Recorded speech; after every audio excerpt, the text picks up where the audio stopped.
Hello Gemini, Sun, Moon, Rising, and Venus signs. Kumusta po kayo? Sana po nasa mabuti kayong kalagayan. Welcome back po sa Star Tarot. At kung bago kayo rito, welcome din kayo. Thank you po sa inyong support. I truly appreciate it and God bless you all.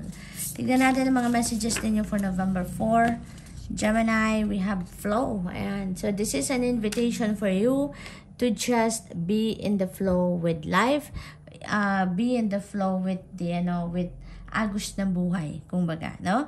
Wag na nating salungatin ngayon kung anong mga nangyayari, wag nating kontrahen kung anong mga pagbabago nangyayari. Let's just surrender, no? Let's just surrender to the natural ebb and flow of life, surrender to the divine universe nang sa gayon, mas magiging flowing smoothly ang mga pangyayari sa buhay ninyo sa ngayon. Kasi maaring na-notice din ninyo yan, Gemini, na the more na ini-insist ninyo kung anong gusto ninyo mangyari, the more na pinipilit ninyong mangyari kung anong ini-envision ninyo for yourself, no? Mas lalong lumalayo, no, sa inyong pagkakataon. Mas lalong nagiging complicated siguro. Kaya maaring may realization din ng iba sa inyo dito na hindi kaya magano na lang ako, mag-surrender na lang ako sa Divine Universe.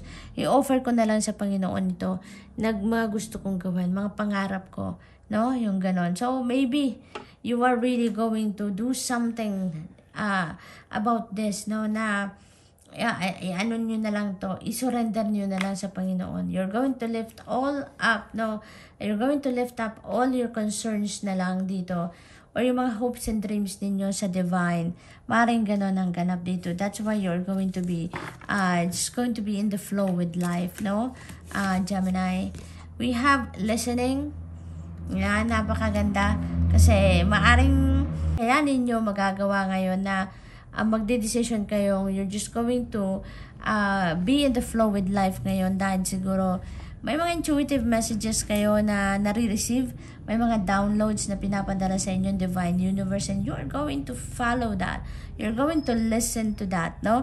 At susundin niyo, kaya siguro ngayon you're going to learn to to lift all your concerns up to God and sa rest of your spirit team, no? Kasi nakikinig din kayo at sinusunod ninyo kung ano ang divine guidance para sa inyo, no? ng Divine Universe. So, very beautiful. So, we have centered. Ayan, napakaganda. So, parang dito, no, naibalik na ninyo dito ang balanse sa sarili ninyo.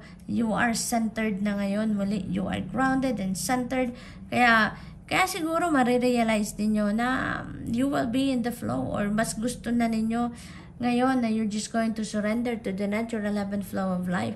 Dahil may balanse, nasa balanse kayo, no? Maring nanggagaling ang iba sa inyo dito sa isang sitwasyon na parang stormy, magulo, chaotic, maring ganon. And you've learned a lot from that, no? From that situation. Marami kayong natutunan, meron kayong mga napulot na lessons dito, wisdom sa pagkakataong ito. And yung natutunan ninyo yan, may mga realizations talaga kayo siguro na mas magandang mag-surrender kayo sa Divine Universe, no? Dahil sa nahanapan ninyo ng solusyon ng mga problema ninyo, you've learned to survive, no, the storm sa buhay ninyo dito. Kaya naman mas na kayo ngayon, mas seasoned na kayo in life in terms of learnings, no? Dito. Kaya parang mas na kayo, kaya naibalik na ninyo siguro ang balanse sa buhay ninyo because natutunan ninyo na kung paano i-navigate ang inyong sitwasyon na nanggaling kayo sa isang dark circumstances at you manage to surpass that. By listening, no, sa downloads na pinapadala sa inyo, by listening to the advice, no, or guidance ng Panginoon sa inyo, no, natutunan ninyong lusutan or nagawa ninyo ng paraan na solusyonan kung ano man ang problema pinagdadaanan ninyo in the past. Kaya ngayon, parang mas natuto na kayo na when you follow or when you listen to the divine guidance, mas magiging maayos ang lahat, no? Yung ganon. So, this is really beautiful ngayon. Mga realizations ninyo, Gemini. We have ancestors. Ayan. So, you know what? Ano dito, no? Divinely guided, protected. Parang alagang-alaga kayo ng spirit realm dito, Gemini. Yun ang aking napipick up dito. Because, even your ancestors, you know, they are trying to reconnect with you because they want to help you. They want to to support you sa kung ano man ang mga balak ninyo ngayon, kung ano man ang mga pinagdadaanan ninyo sa buhay. They want to be part of your life pa rin sa ngayon. Kaya they're trying to reconnect with you. So listen deeply, no? With the listening card dito sa taas ng ancestors, you may need to listen deeply nang sa gayon ma-pick up din ninyo kung anong mga mensahe para sa inyo ng mga ancestors ninyo, no? So, kasi maaaring dito, maaaring nagdadasal din kayo sa kanila, nakikipag-usap kayo sa kanila, na suportahan, katulungan ka sa kung ano man ang pinagdadaanan ninyo ngayon. And they are answering your prayer, no? Merong pinapadala sa inyo guidance dito, no? Through your intuition din, or maybe through your dreams, or maybe nagsisend sila sa inyo ng mga signs and symbols and omens, no? To send you guidance through that, no? Kaya kailangan lang ninyo na i-access yan at alamin ninyo kung anong ibig sabihin ng mga nakikita ninyong signs and symbols, or maybe, no, yung panaginip, no? Because they're trying to reconnect with you sa ngayon, okay? So, Gemini, that's all I have for you for today. I hope nakatulong ang mga mensaheng ito in some way. Thank you for watching. Love and light. Namaste. Hello Libra, Sun, Moon, Rising, and Venus signs. Kamusta po kayo? Sana po ay nasa mabuti kayong kalagayan. Welcome back po sa Star Tarot. Kung bago kayo dito, welcome na welcome kayo. Tignan po natin ang mga messages ninyo for November 4. Una mensahe ninyo, lightning, and there is a breakthrough at hand dito, Libra. No? Mayroong pinagdadaan ng sitwasyon, problema, chaotic situation ang iba sa inyo lately.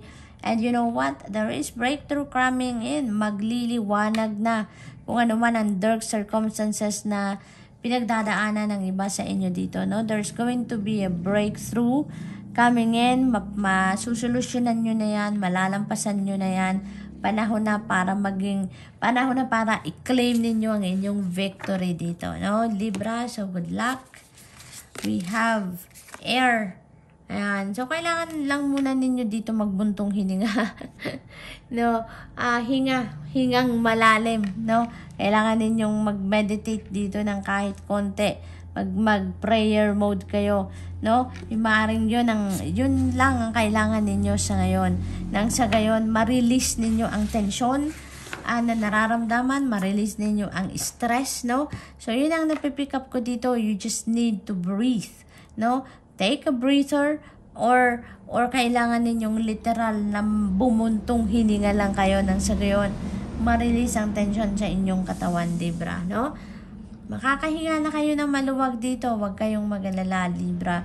So, breathe easy, no? Breathe easy, huwag kayong dito, huwag kayong mag-worry because there is breakthrough coming in, no? Magliliwanag na ang lahat sa buhay ninyo sa ngayon. Kung meron man kayong mga challenging situation, difficult situations na pinagdadaanan sa ngayon, rest assured that solutions will come, no? Mahahanap ninyo yan. Magliliwanag ang inyong paligid at makikita ninyo kung ano ang daan na dapat ninyong tahakin sa ngayon, where you can solve your problems, or you can get around the challenging situations na encounter ninyo sa ngayon or nararanasan ninyo ngayon, no? So, take a breather, mag-step back kayo ng kahit konti muna dyan sa problema or sa challenging situations na pinagdadaanan ninyo sa ngayon. Nang sa gayon, you can ground yourself, no? Take a breather. Kailangan ninyo yan ngayon para mag-ground muli ninyo ang inyong sarili. Makapag-focus kayo, makapag-isip kayo ng mas maliwanag at mas maayos, no? We have thirst. Ayan, so you really need to do some kind of meditation or mag-prayer mode kayo dito kasi parang yung desert na to, yun ang nangyayari ngayon sa spiritual aspect ng buhay ninyo. No, parang nanunuyot na.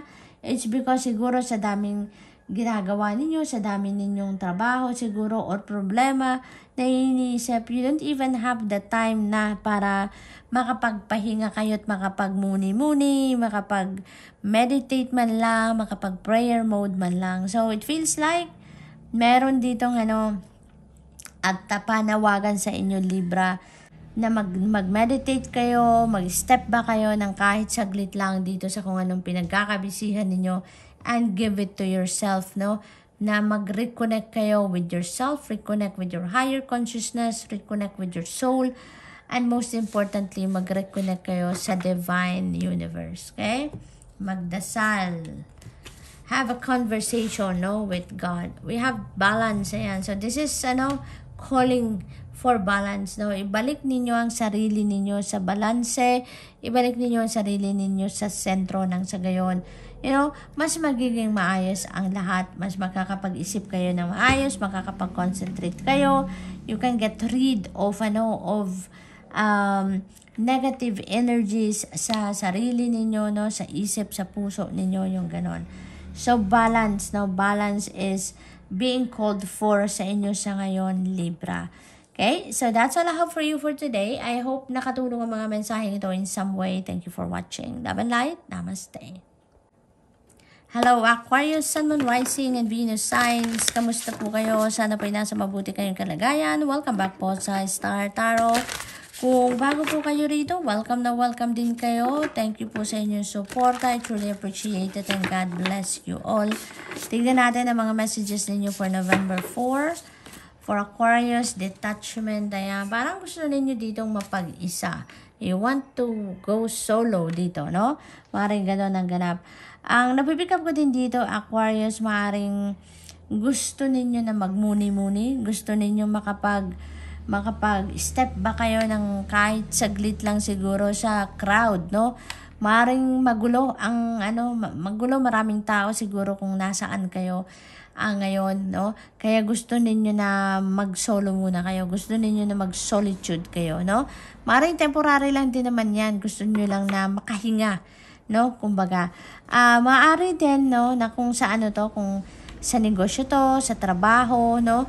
Maaring lagi kayong may kasama, maaring lagi kayong may ka-collab, maaring meron kayong ka-partner sa ginagawa ninyo lagi. And maybe ngayon, gusto ninyong subukan, no, na mag-work solo kayo. Maaring ganon. Gusto ninyong mag-detach muna kayo sa dati na ninyong mga ginagawa, then maaring ganon ang ganap.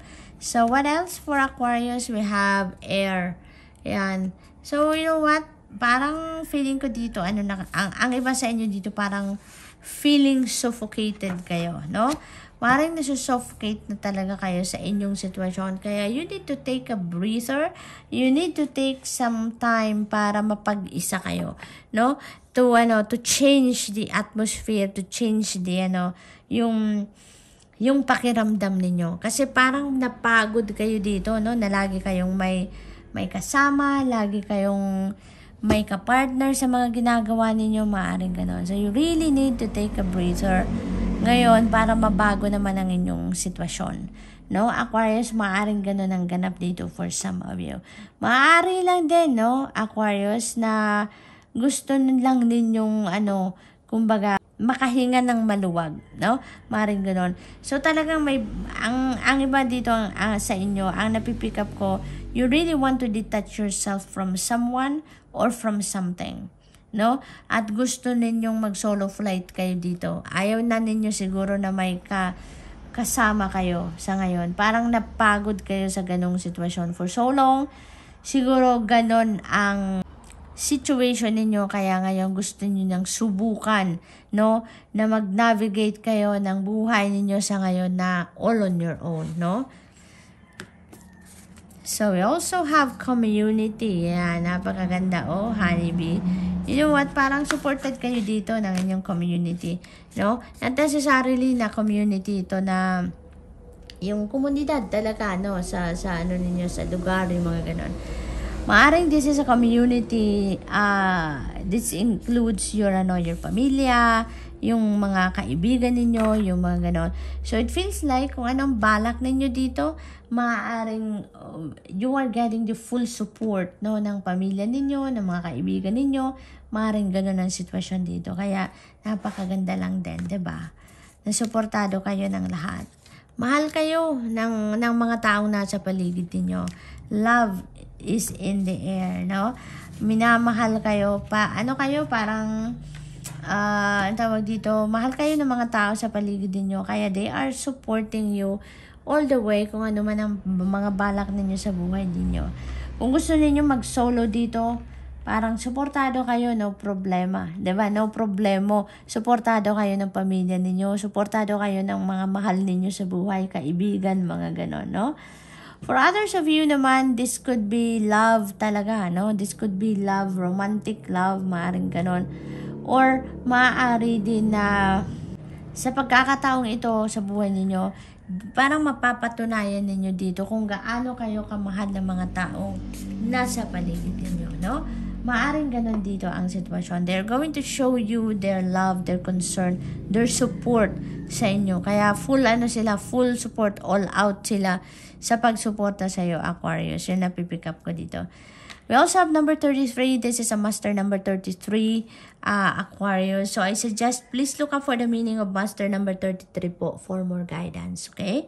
So that's all I have for you for today. I hope nakatulong ang mga mensaheng ito in some way. Thank you for watching. Love and light. Namaste.